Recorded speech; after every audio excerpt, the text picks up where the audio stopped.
All right, we are about to dive into one of the most incredible archaeological discoveries of all time. Seriously, we're talking about a collection of ancient manuscripts that totally flipped our understanding of history, of faith, and of the Bible itself. We're talking about the Dead Sea Scrolls.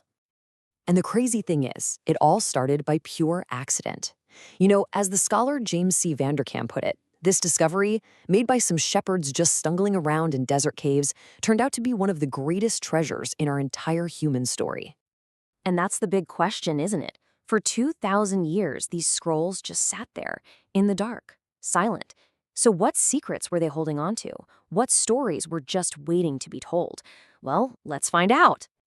So let's go right back to the beginning, that incredible moment when these priceless artifacts were finally brought back into the light. Picture this. It's 1947. Near this ancient settlement called Qumran, a huge collection of Jewish manuscripts, some over 2,000 years old, are found, perfectly preserved in these old clay jars. And we're not talking about just a few pages here. This was like finding a massive lost library that had been sealed off from the rest of the world. So naturally, the first giant mystery everyone wanted to solve was, who were these people? I mean, who spent all this time meticulously copying, studying, and then hiding these sacred texts, and why? This one question kicked off decades of really intense debate. Okay, so the whole debate really boils down to two main ideas. On one side, you have what's called the Essene theory, pushed by scholars like Lawrence Schiffman. They think the scrolls belongs to a very specific, super devout Jewish sect that was all about purity. But then, on the other side, you've got scholars like Philip Davies who argue, hey, wait a minute, maybe these scrolls don't belong to just one group. They think it might reflect bigger arguments happening across different Jewish movements, maybe even including powerful priestly groups like the Sadducees. The real identity? Yeah, it's still a fascinating puzzle.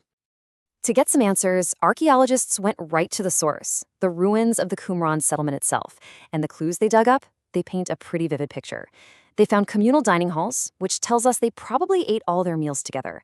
They found tons of mikva'at, these special baths for ritual purification, which points to a real obsession with spiritual cleanliness.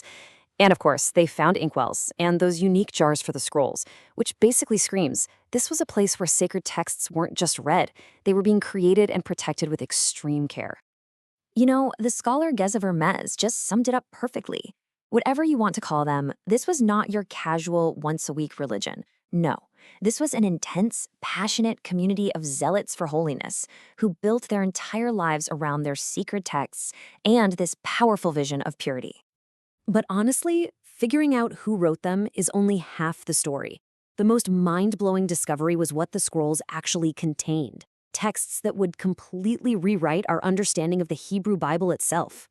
See, before 1947, the common thinking was that the text of the Hebrew Bible was pretty much standardized, just one version passed down carefully for centuries. The scrolls completely shattered that idea. This was a total game changer, because it proved there wasn't one single correct Bible back then. Instead, it was more like a library of sacred texts that were all alive and evolving.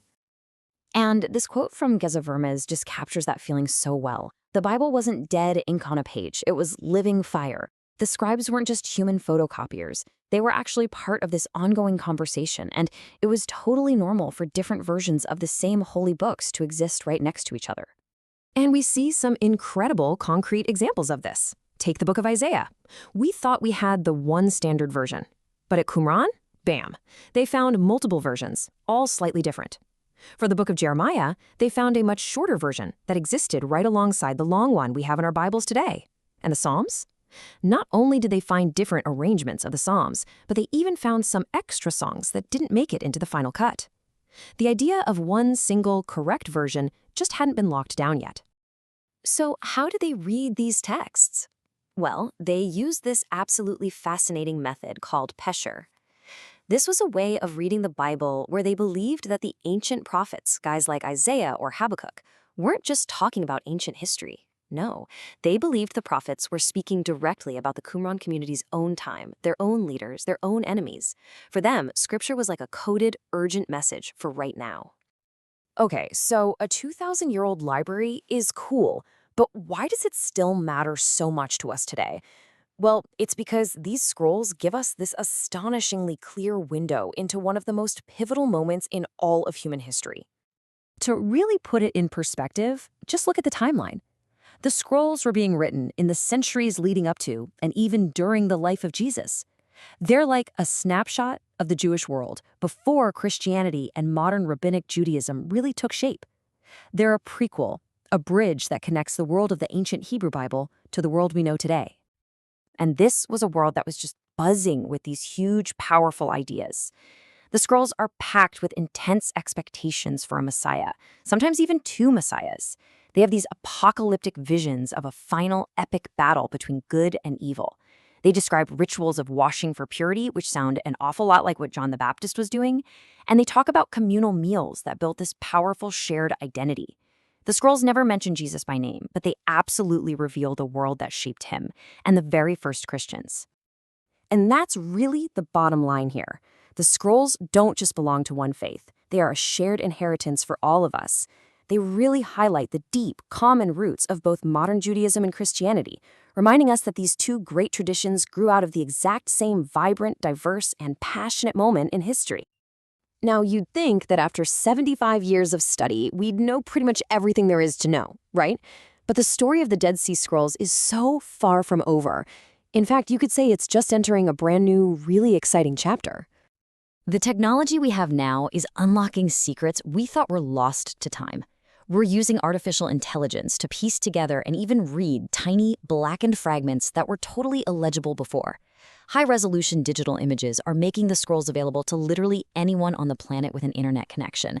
And scholars are combining all these new tools with old-school archaeology and text studies to build a more complete picture than was ever possible before. And that brings us to this one final thought from the scholar John J. Collins, which just perfectly captures the spirit of this whole adventure. For 2,000 years, they were silent. But today, these ancient voices are speaking louder than ever. The only real question left is, what else are they going to tell us? And are we ready to listen?